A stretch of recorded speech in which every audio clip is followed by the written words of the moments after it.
A graça e a paz do Senhor Jesus a todos. Bom dia. Que bom estar com os irmãos novamente. Agora para meditarmos no livro do profeta Malaquias. Aqui com vocês, o professor Fábio Machado.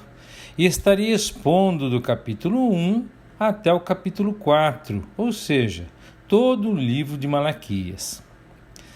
Malaquias, cujo livro leva seu nome, significa meu mensageiro ou mensageiro de Yahvé. Ele profetizou depois do cativeiro.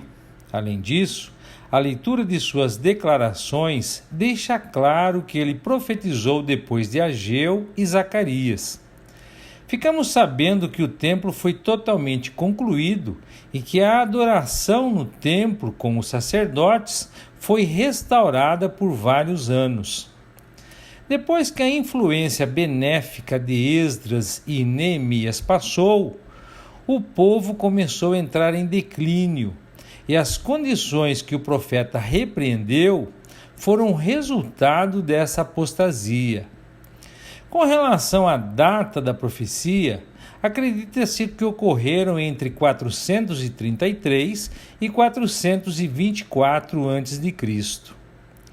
Como a última voz profética do Antigo Testamento, Malaquias, em uníssono com todos os outros profetas, anuncia a vinda do Messias e aponta mais uma vez para ele. A próxima voz profética, após os 400 anos de silêncio, é a voz no deserto, o arauto do rei, de quem Malaquias previu que viria. Mas a mensagem de Malaquias é esmagadoramente condenatória. O grande princípio moral revelado neste livro é a insensibilidade do povo àquilo que Yahvé era para ele, e a indiferença à sua própria iniquidade, sua falta de reverência e seu desprezo por seu Deus. No capítulo 1, dos versos 1 a 5, a mensagem de Malaquias começa com a declaração sublime: Eu te amei, diz Yahvé. É a mensagem para Israel. Esse amor está escrito em todas as páginas de sua história.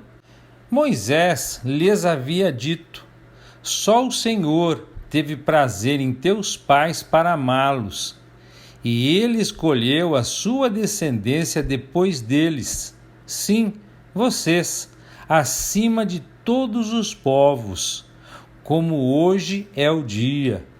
Lá em Deuteronômio, no capítulo 10, verso 15.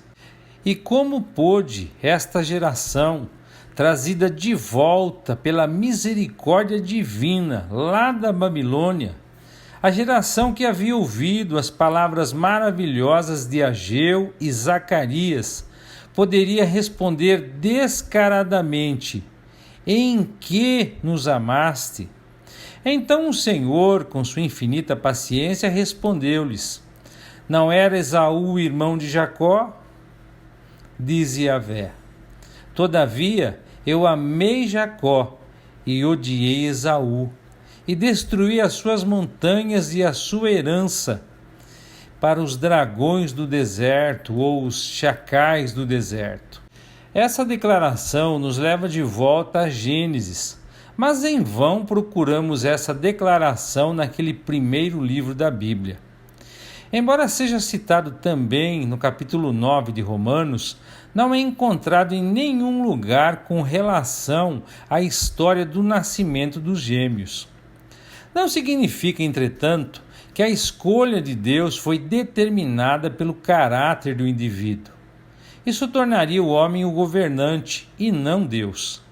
É escolha de Deus fazer o bem onde e como lhe agrada. Nunca é o propósito de sua vontade odiar alguém. O ódio contra Esaú é mencionado nesse último livro, porque era bem merecido. Depois de toda a oposição e desafio a Deus que os descendentes de Esaú, Edom, haviam manifestado. Mas também o amor com que Jacó era amado não era merecido. Seu amor por seu povo havia sido totalmente manifestado, assim como seu descontentamento contra Edom, por devastar suas montanhas e sua herança. E todas as suas tentativas de reconstrução falharam. Deus estava contra ele, por causa dos caminhos perversos de Edom. No capítulo 1, ainda dos versos 6 ao 14, os sacerdotes, os líderes religiosos do povo, são descritos primeiro em seus maus caminhos e repreendidos. Mas a repreensão inclui todo o povo. O Senhor chamou Israel para ser seu filho primogênito e, portanto, nacionalmente, ele é o pai deles. Ele é o Senhor, e Israel foi chamado para ser seu servo. Mas eles não o honraram como um filho deve honrar o pai, através de sua obediência. Eles não o temiam, mas desprezavam seu nome. Essa acusação gerou do lado dos sacerdotes outra declaração descarada, o resultado de sua hipócrita justiça própria. Eles responderam exigindo prova da acusação, dizendo: em que nós desprezamos o teu nome? Pareciam endurecidos em suas consciências, embora mantivessem as aparências externas. Outra acusação segue, a acusação de que eles ofereciam pão imundo, o que trouxe rapidamente a réplica: em que te contaminamos? Eles haviam considerado a mesa do Senhor desprezível. Em vez de oferecerem sobre o altar o que havia de melhor, conforme exigido pela lei, eles mostraram seu desprezo, trazendo animais cegos, coxos e enfermos, algo que nunca teriam feito a um governador terreno. Eles haviam tratado o Senhor dos Exércitos de maneira vergonhosa em sua adoração. Sob tais condições, mesmo que orassem a ele para ser gracioso, ele porventura ouviria suas orações? É claro que não. O Senhor declara que seria mais proveitoso se eles fechassem essas portas. Ele diz: se houvesse uma pessoa entre vós que fechasse as portas do templo e não mais acendessem o fogo sobre o altar em vão. Em outras palavras, ele deseja que toda adoração externa seja interrompida. Não tenho prazer em ti, diz o Senhor, nem aceitarei uma oferta da tua mão. O próximo verso, o 11, é uma profecia. É verdade que o nome do Senhor é conhecido entre as nações, mas nenhum incenso, sacrifício ou oferta está relacionado com a adoração do Senhor na igreja verdadeira. Mas será diferente durante a era vindoura, o milênio. Os últimos capítulos de Ezequiel revelam o fato de que, com a adoração milenar no templo milenar, incenso e ofertas estão conectados. A profecia do 11º versículo será cumprida durante o milênio. Agora, seu nome não é universalmente grande entre os gentios, mas será muito diferente quando o Senhor Jesus Cristo voltar. No capítulo 2, os versos 1 a 9, no segundo capítulo, os sacerdotes são novamente abordados. Se eles não ouvissem, não levassem a sério, se suas consciências não fossem despertadas para dar glória ao nome do Senhor, ele amaldiçoaria suas bênçãos. Sim, aliás, eles já haviam sido amaldiçoados. Ele os puniria severamente por seu desprezo. Então Levi e a aliança com ele são especialmente mencionados por conta de sua fidelidade. Mas que contraste entre Levi e os sacerdotes nos dias de Malaquias, pois os lábios dos sacerdotes deveriam manter o conhecimento e o povo deveria aprender a instrução da lei através deles, pois eles eram os mensageiros do Senhor dos Exércitos. Essa era a vocação do sacerdote, mas eles haviam saído do caminho. Eles fizeram com que muitos tropeçassem na lei.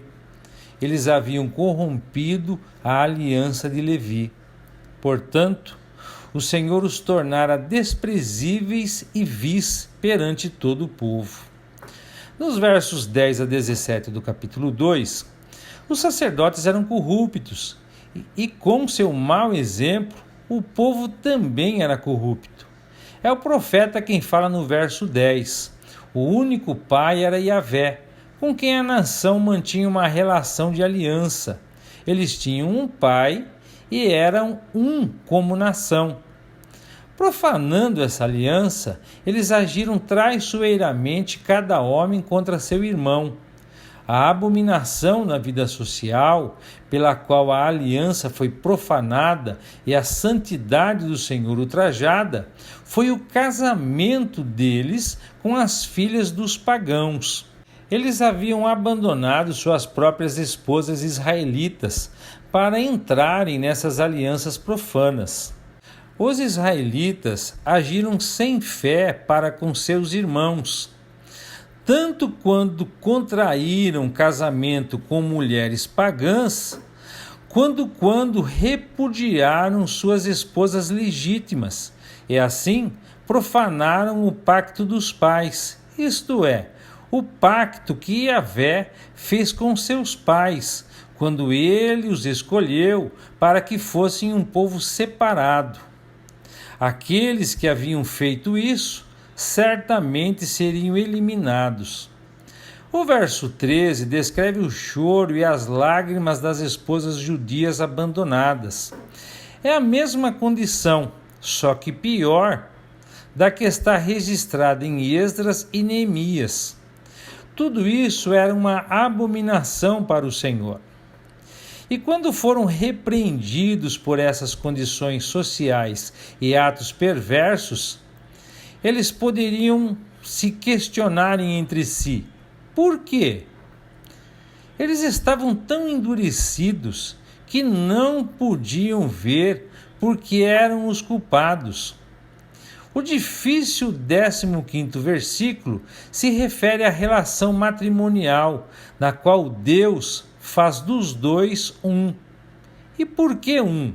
Para que o Senhor pudesse buscar uma semente piedosa para perpetuar aqueles que são piedosos. Parecia que o remanescente que o temia estava sendo influenciado por essas práticas corruptas. Daí o aviso. Portanto, atente para o seu espírito e não deixe ninguém agir traiçoeiramente contra a esposa de sua juventude. No capítulo 3, dos versos 1 a 6, nesse capítulo e no próximo, temos as profecias de Malaquias quanto ao Messias e seu precursor. O último verso do capítulo 2, ou seja, do capítulo anterior, o verso 17, pertence corretamente a este capítulo. E diz: tendes enfadado o Senhor com vossas palavras, no entanto dizeis: em que o cansamos? Quando dizeis: todo aquele que faz o mal é bom aos olhos do Senhor, e ele, o Senhor, se agrada deles. Ou, onde está o Deus de julgamento? Esta última pergunta ousada, produzida por seu orgulho arrogante e autoconfiança, é que abre o caminho para a mensagem profética deste capítulo. Onde está o Deus de julgamento? E a resposta divina é: eis que enviarei o meu mensageiro, e ele preparará o caminho diante de mim, e o Senhor, a quem vós buscais, virá repentinamente a seu tempo. Sim, o mensageiro da aliança, em quem vos agrada. Eis que ele virá, diz o Senhor dos Exércitos. Esta profecia foi cumprida na pessoa de João Batista, como o arauto de sua primeira vinda.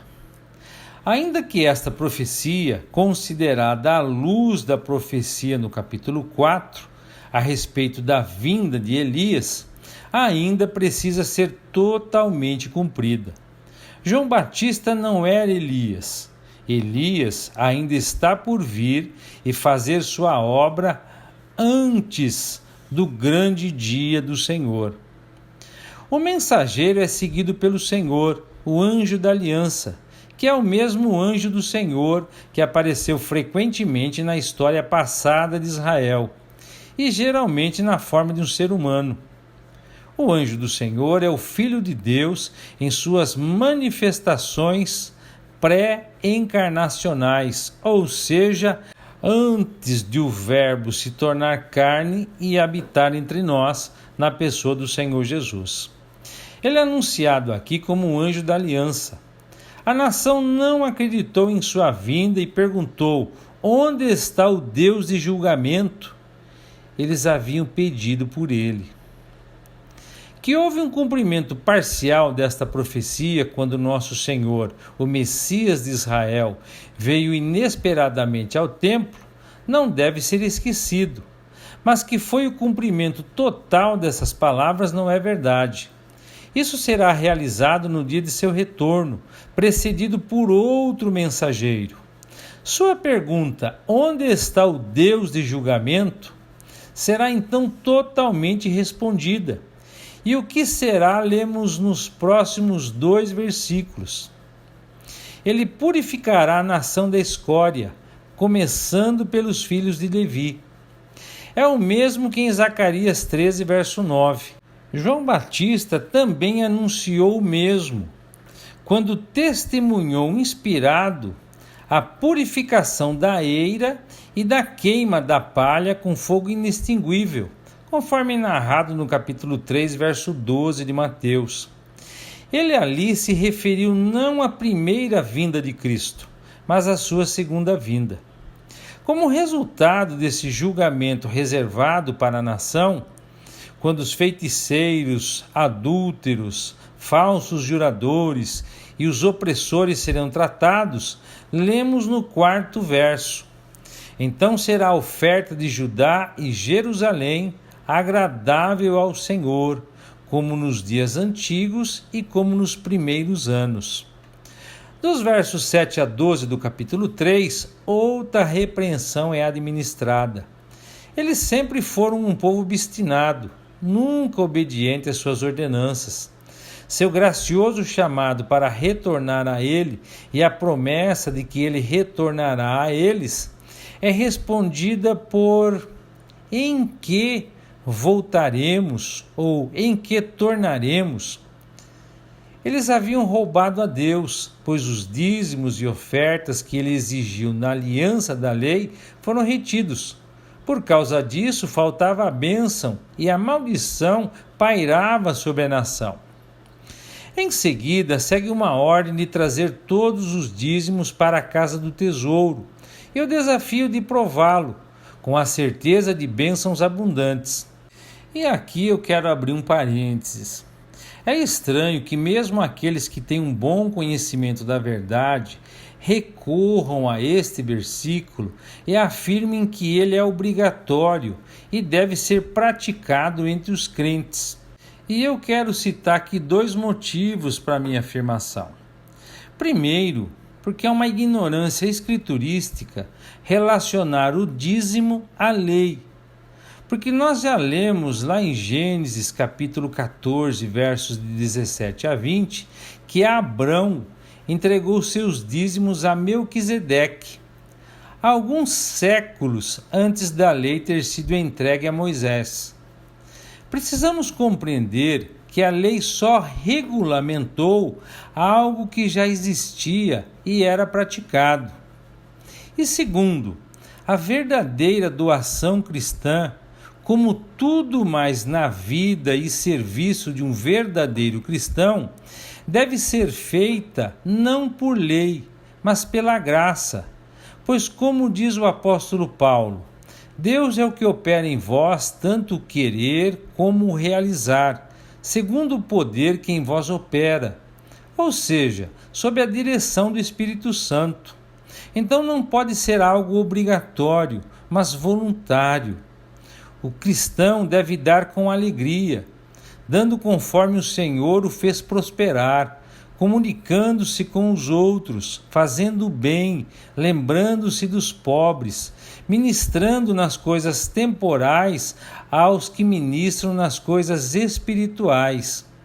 Mas todas estas doações devem estar sob a direção do Espírito de Deus e nunca limitada ao dízimo. Continuando aqui o texto, chegará o dia em que o seu povo terreno atenderá às necessidades da casa do tesouro, um termo judaico, de modo que haverá um suprimento abundante de sacrifícios. Isso será no dia futuro de sua restauração, quando o devorador será repreendido. É nessa época, quando chegar o milênio, que todas as nações os chamarão de bem-aventurados, quando serão uma terra deleitosa. Isso nunca aconteceu, desde que foi escrito pela pena de Malaquias. No capítulo 3, dos versos 13 a 18, o Senhor agora reclama das coisas terríveis faladas contra ele.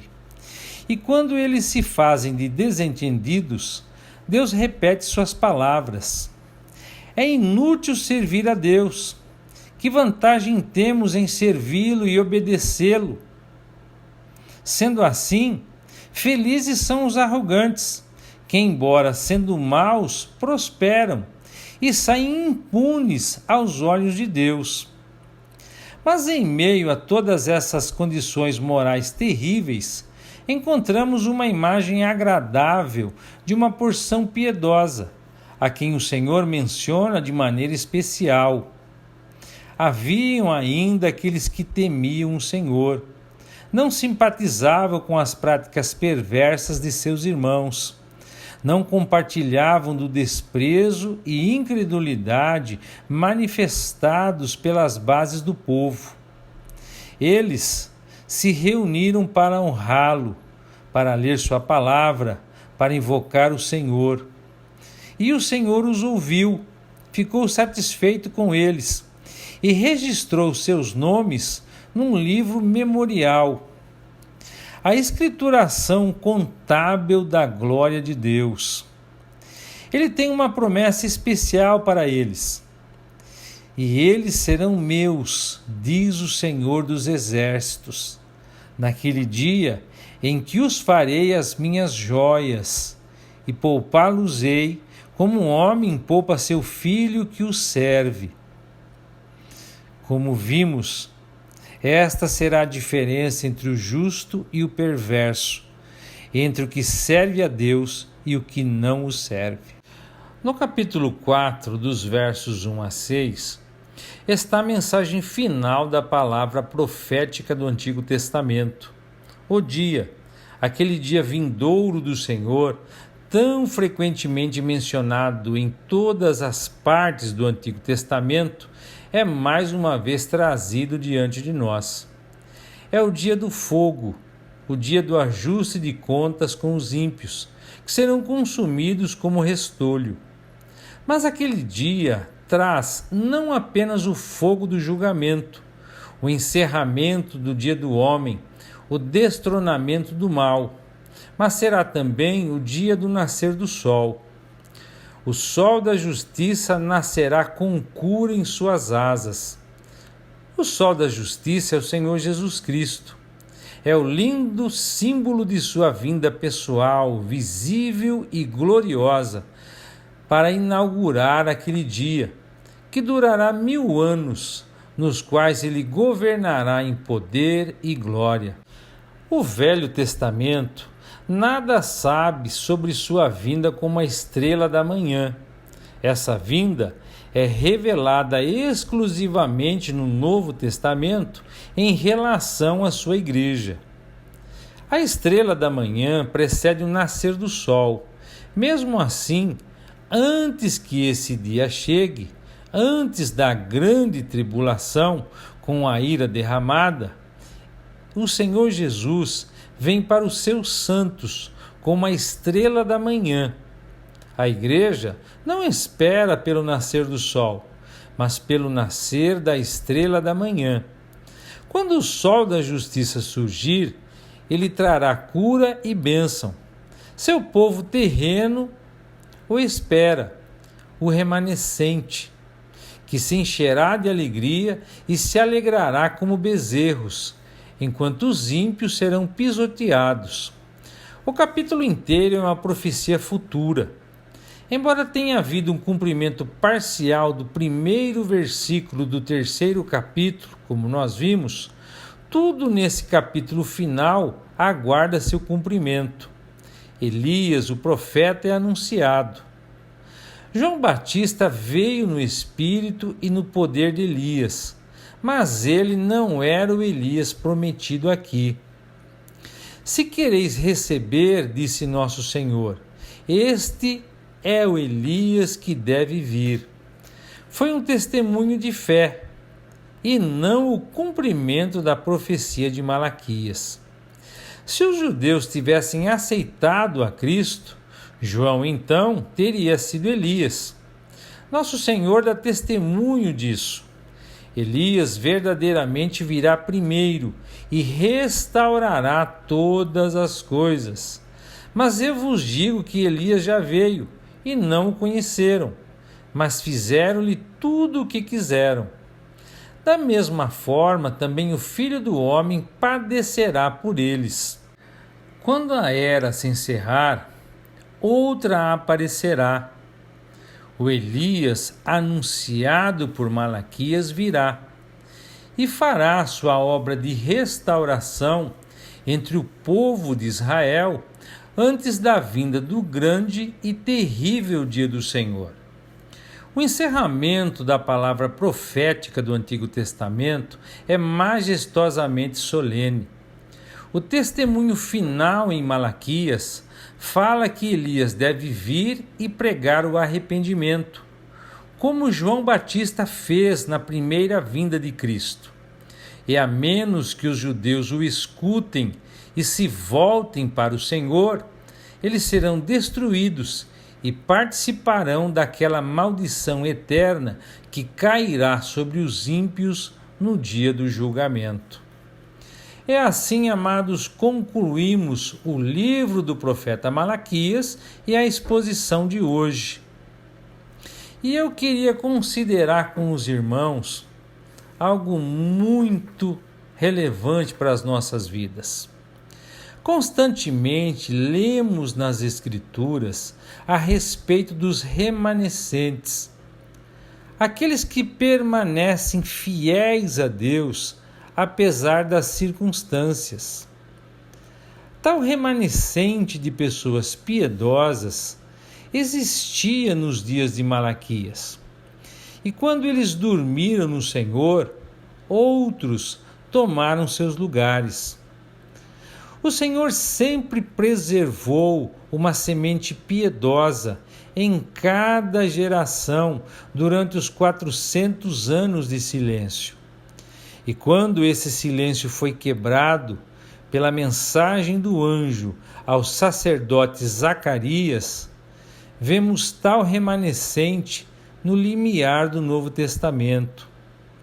Os bons e velhos Ana e Simeão, os pastores e outros que pertenciam a este remanescente, esperavam ansiosos, sempre tementes a Deus.